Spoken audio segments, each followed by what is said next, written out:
Il existe à ma connaissance deux algorithmes attribués à Kin dans le cadre de la logique, l'un sur la simplification des fonctions booléennes et l'autre sur la satisfiabilité d'une formule propositionnelle, et c'est ce second cas que nous étudions dans cette vidéo.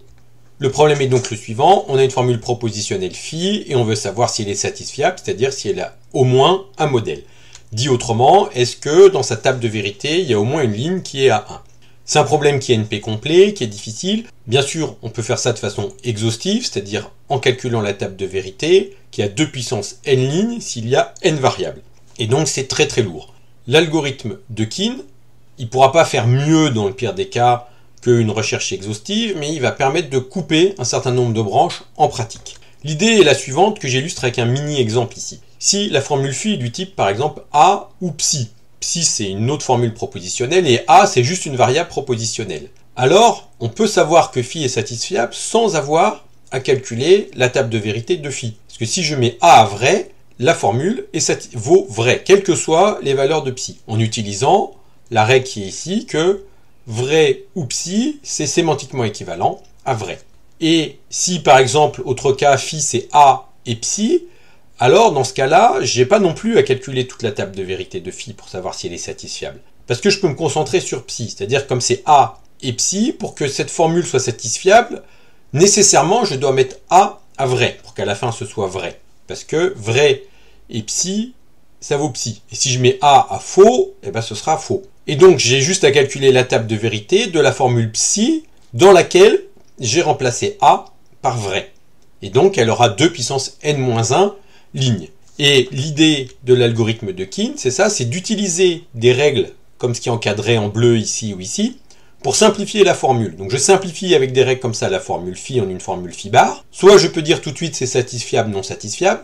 Et si je ne peux pas le dire tout de suite, je choisis une des variables qui apparaît dans phi bar, et je vais regarder les deux cas, si elle est vraie ou si elle est fausse. Et récursivement en resimplifiant les formules à chaque fois. Et c'est ces simplifications-là, étape par étape, qui peuvent amener globalement un algorithme plus rapide que la table de vérité. Mais si on regarde bien, comme je choisis une formule et je regarde les deux sous-cas, si après je rechoisis une seconde variable et les sous-cas, etc., je vais avoir 2 puissance nk dans le pire cas. L'espoir, c'est que les simplifications permettent de répondre plus vite.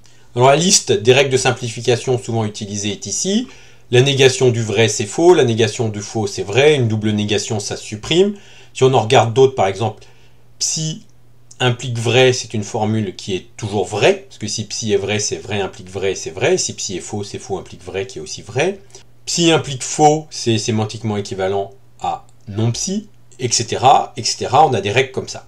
Et on va appliquer ces règles-là. Donc prenons par exemple cette formule-là. Celle-ci, je ne peux pas la simplifier avec ces règles-là. Et donc je vais choisir une variable, par exemple le a, que j'ai mis en bleu. Et je vais d'abord regarder la formule dans laquelle je substitue a par vrai.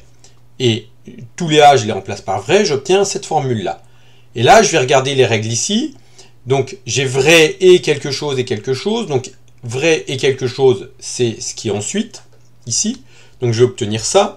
Le non vrai ici est devenu faux. Ici, non B implique vrai. Je regarde ici, c'est toujours vrai.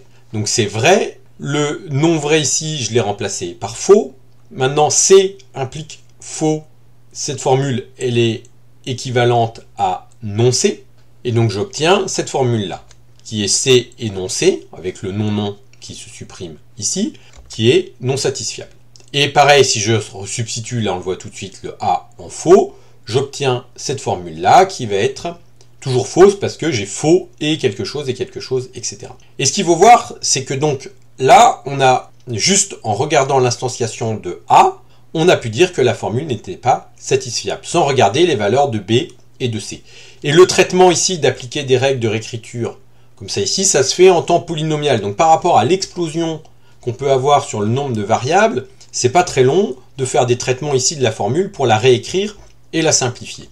Prenons maintenant un autre exemple, cette formule-là. Encore une fois, je ne peux pas la simplifier, je vais choisir le A et je vais regarder si je mets A à vrai ou A à faux, qu'est-ce qui se passe? Si je mets A à vrai, je remplace tous les A par des vrais, j'obtiens la formule que j'ai ici en remplaçant A par vrai. Donc vrai ou quelque chose, c'est la même chose que le quelque chose qui est à droite, ça donne ici implique vrai, ça c'est sémantiquement équivalent à la partie gauche de l'implique. donc c'est équivalent à ça, qui est équivalent, donc là, pareil, une fois arrivé ici, je ne peux pas répondre, donc je vais choisir récursivement une variable, par exemple B, et regarder avec vrai ou faux. Si je mets B ici à vrai, j'obtiens cette formule-là. Je peux faire la réécriture, le non vrai en faux, faux ou non C, c'est non C équivalent à C, c'est non satisfiable. Si je mets B maintenant à vrai, je vais avoir cette formule-là. Si je mets B à faux maintenant, j'obtiens cette formule ici, qui devient vrai ou non C équivalent à C. Et cette formule-là, je peux voir qu'elle est satisfiable en faisant quoi? Si je mets A à vrai, B à faux et C à vrai, cette formule-là est vraie, est correcte. Et donc, j'obtiens ainsi un modèle de la formule d'origine. Et donc, j'ai pu trouver le résultat. Et j'ai examiné quoi? Une formule, deux formules, trois formules, au lieu d'en examiner 2 puissance 8 dans la table de vérité.